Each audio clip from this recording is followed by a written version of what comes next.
Hope you're good. Hope your week is going well. That weekend is fast approaching, isn't it? It's not even in eyesight now. It's almost like you can touch it. Doesn't matter about busy your week's been, whatever's going on. When you get to a Friday, it's always a good feeling. I'm very much in that boat, by the way. This week, it's been one of them weeks, just been so flat out. But I've got to say, I'm starting to get excited for Saturday. Looking forward to the Burnley game, and such a massive game, such a big game. I did ask in the last video for some subject ideas, and a couple of people came back and said, talk about the protest. We've got the big protest, of course, the next protest, should I say, for the Burnley game, which is going to be big march ahead of the game. I will be there. I am going to talk about that, but I'm going to talk about it probably in tomorrow's video. If it's not tomorrow, if I can't do it tomorrow, then it will definitely be for the team news on the day, but I will talk about that more, but I shall be there. So if you're going to the march, which I believe, all I know at the moment, at the top of my head, I think it's 12:30. It starts at Stratford Station. I think then it's the walk up to the stadium. Which is where the directors come in, but I'll get the details of all that and put it on the video. And that, I think that runs to around about 1:15, something like that. So, but again, I'll provide all those details there. But I will be there. So if you're going to be around, if you're going to be going and joining, and you see me, feel free to pop over and say hello. I think it's going to be a good atmosphere. Although it's a protest march and we are angry and we do want to get rid of the owners, it's right that it's done the right way. And when we did these before these marches, they were very good, actually. Good atmosphere, and all coming together as West Ham, a proper family. So it's good. It's good. Looking forward to it. So yeah, as I say, I'll talk about that in a bit more detail. So thanks for the suggestions of talking about that. But yeah, as I say, I'm going to leave that a little bit closer to when we're talking about the Burnley game.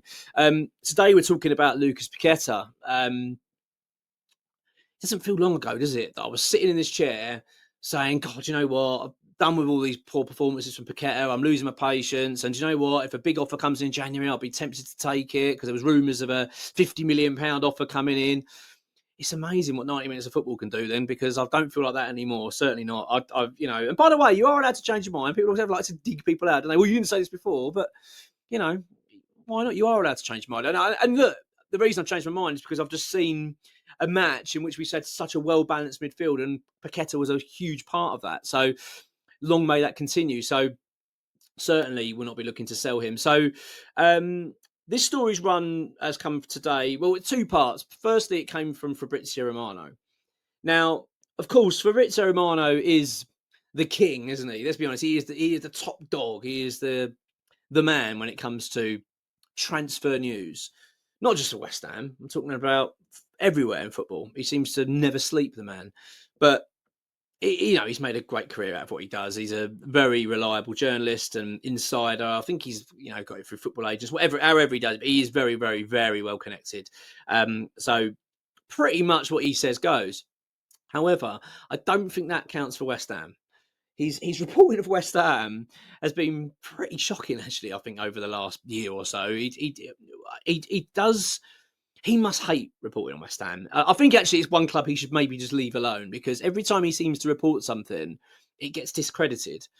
Because he's done it quite a few times. I think he's had about 2 or 3 here we goes on West Ham transfers that didn't happen, which is really weird when you consider the here we go from Fabrizio is like, that's it, it's done, and you can start getting the name printed on the shirt kind of thing.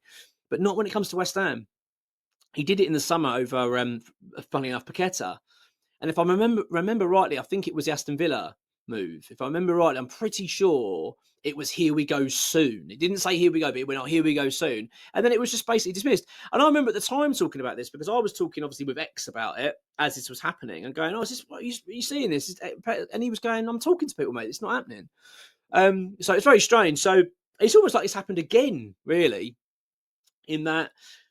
So I haven't seen exactly what he's written and how it's come out exactly, but I know for a fact that he has reported that Lucas Paqueta had been heavily linked with a move to Manchester United this January. I've always found it highly unlikely that we would be selling the likes of Lucas Paqueta or anyone of that caliber in January. Why would we do that, really? Unless, of course, let's say his form was horrendous and someone came in and said, I'll tell you, we'll give you 50 million quid, and then we had plans for it. But it's unlikely. West Ham are unlikely to be selling key players, especially during this season in a relegation battle. It's just I just can't ever really see it happening. Now, so Fabrizio Romano's put this out, and there was a suggestion as well that Zirkzee Joshua Zirkzee could be part of that deal. Mainoo as well. There's all this sort of rumours that have sort of been thrown around. Now, it's come from Claret & Hugh, coming from our good friend Gonzo. So I've just taken a snippet from what he has written earlier today. And this is what came from Claret & Hugh and Gonzo earlier. It said, when a trusted Claret & Hugh source contacted the club for clarification, they were told under no uncertain terms, we will not sell Lucas Paqueta. He's going nowhere. We are not looking to get relegated. He's not going to go. I mean, it's just a non-starter story. Do you know what I mean? There's no way, unless, of course, £100 million was tabled, but no one's doing that. No one's going to be doing that. It's not going to happen. There's just no way. West Ham, there's no way going to be starting to sell players that are key to this team, key for Nuno, while we're battling relegation. It is unheard of. It's unlikely it would happen anyway. But the added factor that we are in a relegation battle, and let's be honest, likely to be in a relegation battle for much of the season, it's just ridiculous to suggest that we'd be willing to sell him. It went on to say, Paqueta reminded everyone of his quality with a wonder goal in last week's 3-1 win over Newcastle and was outstanding throughout the game. He remains highly regarded by the manager Nuno Espirito Santo, who was quick to highlight his importance to the team. He said, this is from Nuno, we have got to get the best out of Lucas. He's a number 10 and a special role in our team. And then this goes on further news. It says both the club and players' representatives are on the same page. When Claret & Hugh spoke to a source close to the Brazilian, we were told once again Paqueta is not pushing for a move, which is good to hear. He doesn't ever come across to me like he's too unhappy, Paqueta. I always think that he was open to a move. Well, he was certainly wanted to go to Man City. We know that. And I'm sure he actually did want to go to Villa. I'm sure of that too. I did think he fancied that move, which I would have understood as well.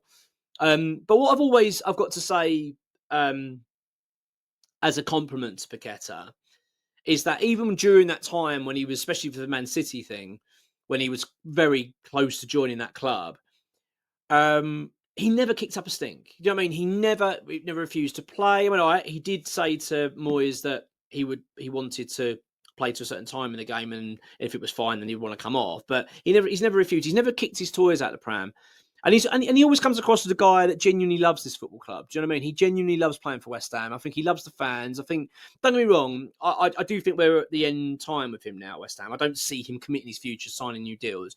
You know, stranger things have happened. Who knows? He might end up having a half-decent season, and he might I want to stay longer under Nuno. Who knows? I doubt it, but you never know.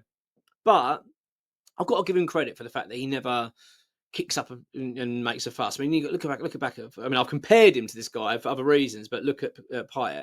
Do you know what I mean? Who literally down tools and went on strike to leave. Paqueta doesn't seem like he's ever going to do that to us. So, no, I think this is good news. In terms of the links, though, as well, with Zirkzee and Mainoo, I'm always very loath to believe anything when it comes to Manchester United and West Ham and us going for their players. I know we've had Jesse Lingard, which is obviously quite some time ago now, and on loan. But look at the hell we went through to try and sign him. Look at the nightmare. Look at the nightmare we went through trying to get Harry Maguire and McTominay. The Man United are really hard to deal with. And also as well, I always find Manchester United, they seem to have these contracts in place for their players where the wages are just so astronomical. You can't get near it. Do you know what I mean? It's almost pointless trying to try and sign Man United players. It only seems that if players leave Manchester United, they go on to big clubs that can afford their package. Garnacho, etc. Chelsea. Do you know what I mean? There's not many clubs that go, oh, I'll have Garnacho. How much is he on? 200 grand a week. It's like, well, there's not many clubs with that budget. I mean, I'm talking even like Spurs wouldn't do that. Do you know what I mean? It's very tough. So I'd struggle to get excited by these links of any Man United player, unless, of course, you're talking loans. But again, even if they subsidise some of the wages, you're still talking a really big outlay. It's never easy. They're just not a good club to deal with. Anyway, later news appears to be suggesting that that's not true either. That West Ham, the Zirkzee and the Mainoo stuff's just not true. That we are obviously scouting, looking at players. Understood that the Brazilian market's one of interest for this January, and also Belgium. But I think it's just a bit too early days. But I think I get the feeling with this sort of Man United links and looking at their players, I wonder whether it's a little bit lazy journalism. It's big hits, isn't it? If you link in Man United players, I'm just not convinced on that at all. But yeah, I'm pleased about the Paqueta news. That's good. I'm glad that he's not pushing for a move away, and that he's not the club have got no interest in selling him. Also, I want to touch on quickly Nicholas Fulkrug, in that the club are being very stern with him and saying, well, if you want to leave in January, mate, no problem, but we're not doing a loan and we're paying half your wages and all that shit. That ain't happening. If you're going out, they're paying your wages, you have to take a wage cut. We really like that from West Ham, by the way. About time we stood up to this crap, because I'm tired of West Ham always feeling like being mugged off. Do you know what I mean? I mean, how many times we've done these crappy deals? About time we had a bit more of a stern view of point of things. I mean, at the end of the day, Fulkrug's desperate to leave, wants to get the Germany team. Good luck to you, mate. But it's not at our cost. No way. I think he's been no discredit to him, because he does seem like a decent bloke, Fulkrug, and good character and all that kind of stuff. But it's been a really bad signing, and it shouldn't be at the expense now of West Ham that we have to now lose him in January and then have to spend money to do so. No good. Not happy with that one. But anyway, look, I'll leave you to it. Enjoy the rest of your evening and whatever you're doing. As I say, probably will have a video out tomorrow, see how things pan out. But I will talk more about the protests and, of course, the Burnley game. I'm looking forward to it. I hope you are too. Let us know your thoughts on things, and I'll catch you later. Come on, you irons.